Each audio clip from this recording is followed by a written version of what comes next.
সৌরভ গাঙ্গুলির সঙ্গে এর থেকে অনেক বড় বড় ক্রিমিনালদের দেখতে পাওয়া যায়। অমিত শাহ, মোদি, ওনার মতো আরো অনেক মহাশয়েরা রয়েছেন যারা পুলিশের ছাল চামড়া তুলে নেবে থেকে এই করে তাই করে অনেক কিছু বলেছে। এবার কথাটা হচ্ছে এদিকে তৃণমূল, ওদিকে তৃণমূল।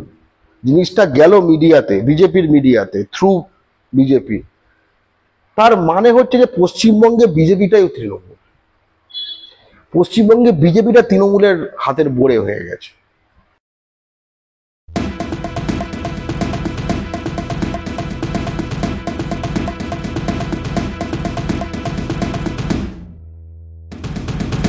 বিহার জেলখাটা অনুব্রত, যিনি আর কি তৃণমূলের নেতা, তাকে দেখা গেল যে অসভ্য ভাষায় পুলিশকে একদম গালিগালাজ করতে, যেটা নিয়ে পরবর্তীকালে তিনি ক্ষমাও চাইলেন, আমরা দেখতে পেলাম।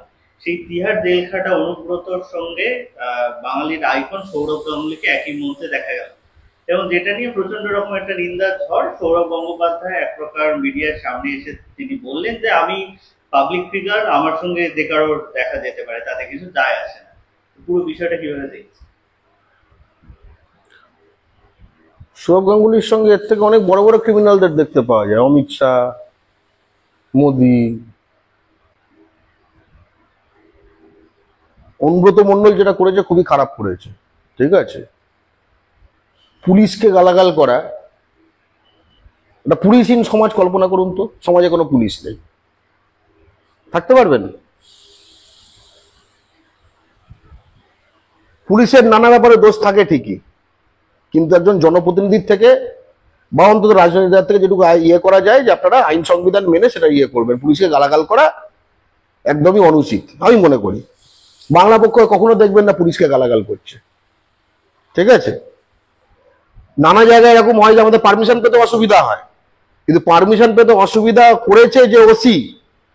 আমাদের প্রোগ্রাম শেষ হয়ে গেলে আমরা সেই ওসির সঙ্গে হাসি মুখে তাকে ধন্যবাদ দিয়ে চলে আসি, কারণ আমরা মনে করি যে পশ্চিমবাংলায় বাঙালিদের যে পুলিশ ফোর্স, এটা হচ্ছে আমাদের রক্ষা কবচ। ঠিক আছে, অনুব্রত মণ্ডল বলেছে, ক্ষমা চেয়েছে, ভালো কথা, বলাই তার প্রথমত উচিত হয়নি। দুই, উনি একমাত্র নন, ওনার মতো আরো অনেক মহাশয়েরা রয়েছেন যারা পুলিশের ছাল চামড়া তুলে নেবে থেকে এই করে তাই করে অনেক কিছু বলেছে। তারা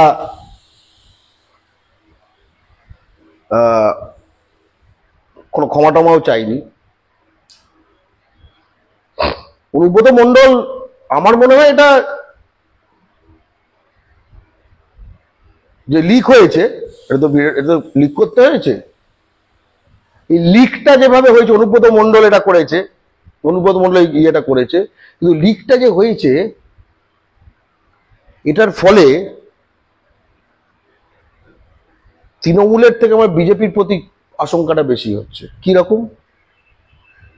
যে অনুব্রত মণ্ডল তৃণমূলের একখানা নেতা, সে চাপে পড়লো, সে পাবলিকলি হিউমিলিয়েট হলো, একটা এই ভয়ঙ্কর জিনিস একটা বলে ফেলেছে, একটা ইয়ে হলো ইত্যাদি। তার তৃণমূলের নেগেটিভ যাওয়ার কথা, গেছেও, তাই না? কেউ তো বাহ হেভি করেছে কেউ বলেনি, এবং চাপ বুঝে সে তাদের দলীয় নেতৃত্বের থেকে সরি বলতে হয়েছে।